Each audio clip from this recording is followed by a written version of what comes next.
Welcome to the next section in the Leveraging LinkedIn lesson. In this video, we're going to talk about additional sections you should add to your LinkedIn profile. First off, you absolutely need a professional profile photo and header image. Your header image is the photo that shows up at the top of your profile. LinkedIn does provide a default header image, but once again, you deserve better than default. Let's talk about your profile photo.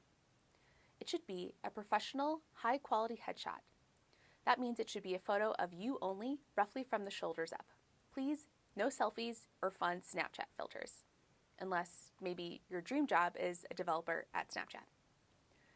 Your profile photo should give a clear view of your face, which means no hats, no sunglasses, and avoid harsh shadows. Ideally, your profile photo should be recent within the past 2 years, and you should be wearing appropriate professional attire. If you do not have a professional headshot, check in with the Career Services office at your university to see if they offer headshots at a discount for students and postdocs. Or you can always ask a friend to take a nice photo of you using a smartphone. Just make sure you are well lit and in front of a simple background. Alternatively, photo studios like JCPenney offer pretty reasonably priced headshots. As for your header image, some great ideas are images related to your research, like this example at the bottom from my colleague Dr. Erin Golden. Her header image is a beautiful confocal microscopy image from her research. Other nice ideas are pictures related to your university or city, such as in the example at the top from my colleague Dr. Bruce Mant. Or if you're hoping to move to a new city, you can include an image of that target city to emphasize your desire to change locations. The next change you want to make to your profile is customizing your LinkedIn URL. This makes your LinkedIn page easier to find and allows you to easily print your URL on resumes, business cards, and more. A nice idea for a custom URL is some combination of your names, initials, and credentials. Just keep in mind, if you have a very popular name, you might have to try a few different options until you find one that works. To edit your LinkedIn URL, you will go to your profile by clicking on Me and then View Profile. Once in your profile, at the top right, click on the pencil icon next to the public profile and URL. And then click the pencil icon again next to your URL. And then just edit and save. Now we're going to address which sections you should include to make a comprehensive LinkedIn profile. Before we get there, as a reminder, to add sections to your profile, click the Add Profile Section button at the top, or to edit an existing section, click on the pencil icon within that section. When you click on the Add Profile Section button, you will notice that there are a lot of possible sections. The things you absolutely must have in your profile are experience, which is your work history, education, and skills. In addition, you may also want to add additional sections to strengthen your profile. These include recommendations, where colleagues or mentors can write recommendations that will show directly on your profile, publications, volunteering, licenses and certifications, languages, relevant courses, and contact info. Sections I don't recommend including are test scores and causes. These sections are just not used very frequently, and I don't think they add very much to your profile. Let's talk about the experience section. This is your work history, but it can be more detailed and comprehensive than the work history on your resume or CV. Think of the experience section as your resume, but better.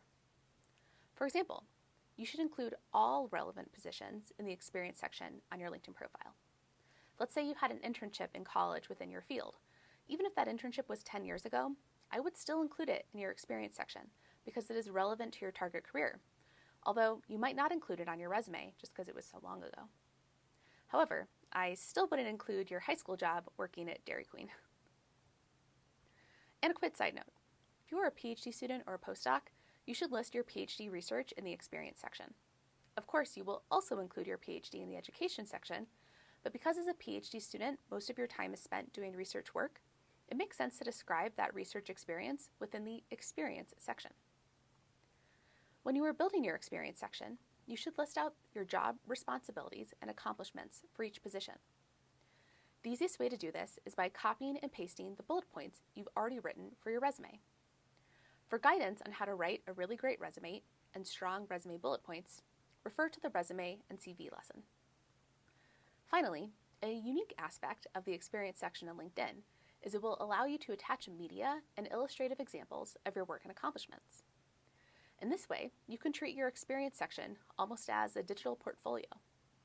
For example, in my Experience section, when describing my experience as a teacher, I included a link to a YouTube video of a lesson that I had previously recorded. Other ideas of media you could include are things like pictures of you presenting at a conference, links to your papers or articles you've written, or even slideshows from important presentations you've given. You could also include screenshots of data visualizations you've created or posters you've presented at scientific conferences.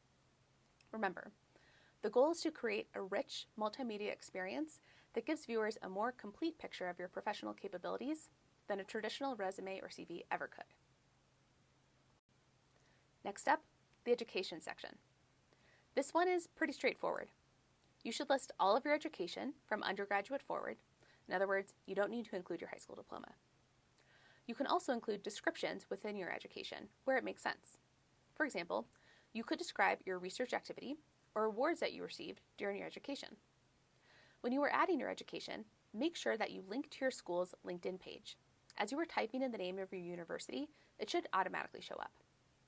This is important because by linking to your school, you will automatically be added to your school's alumni search tool, which we will talk about in a future video. As you are editing your experience in education, you'll notice you have the ability to add specific skills to each position. These skills will auto-populate in the skills section of your profile.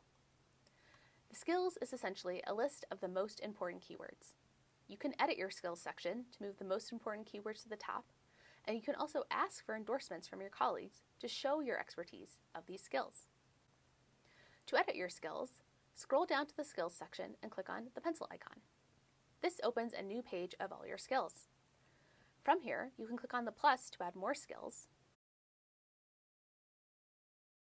the pencil icon to edit individual skills, or the three dots to reorder your most important skills to the top. Finally, the last thing you want to do in making a comprehensive LinkedIn profile is make your profile public. To do this, click at the Me button at the top and then click View Profile. From there, click the pencil icon next to Public Profile and URL. Then scroll down to Edit Visibility to toggle it to On. Here you have the ability to toggle on or off specific sections of your profile, and as you do so, a preview will appear on the same page showing you what your public profile looks like. But remember, the point of LinkedIn is to be a professional example of your online presence, so you really do want everything to be public so that future employers can know as much as possible about your professional skills and expertise.